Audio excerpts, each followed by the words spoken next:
One of the hardest parts of our job is attending to a crash scene. And if there are injuries or deaths, it can be emotionally wrenching and quite stressful. What makes it even more difficult is that this is the time when careful observing, questioning, and reporting are extremely important.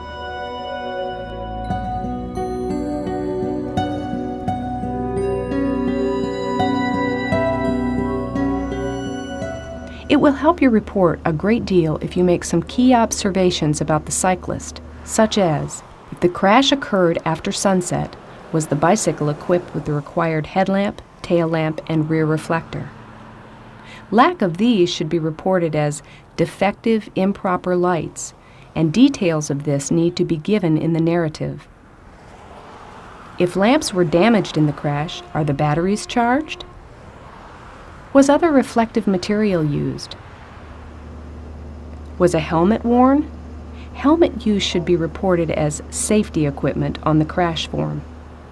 Helmets are required for riders and passengers who are under 16 years old. Advise the cyclist to save all clothing and equipment involved in the crash and to refrain from repairing or cleaning any items until the case is closed.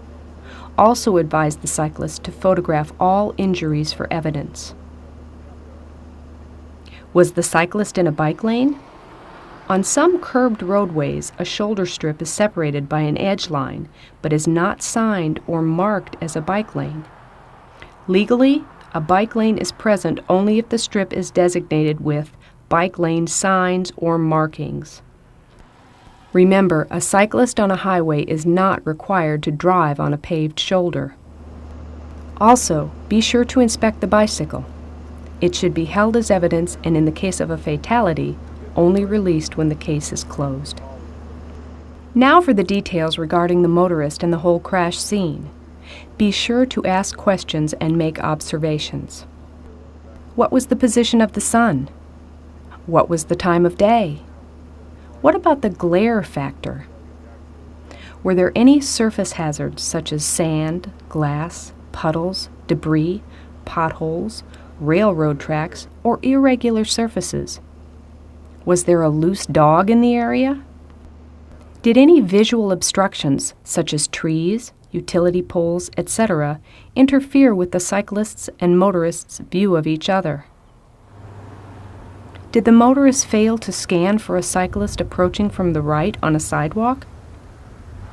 Did the cyclist fail to maintain a speed appropriate for sight distance on the sidewalk? It is the duty of a motorist emerging from a driveway to scan the sidewalk as well as the street before proceeding, even though sidewalks are not ordinarily designed for bicycle speeds.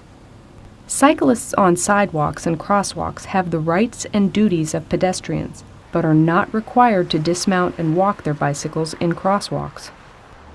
Does the motorist say he didn't see the cyclist? If a motorist alleges that he did not see a cyclist in daylight where views were unrestricted, you should consider whether he was distracted or fatigued. You should also consider the possibility of drug or alcohol use. While injuries to bicyclists do not always involve motor vehicles, when attending the scene of such crashes, officers need to document what occurred. Sometimes, after a particularly grueling crash investigation, we law enforcement officers would give anything to be able to turn back time. We wish the crash had been avoided, if only the motorist had known the rules of sharing the road, if only the cyclist had understood his responsibility, then perhaps this awful scene would not have happened.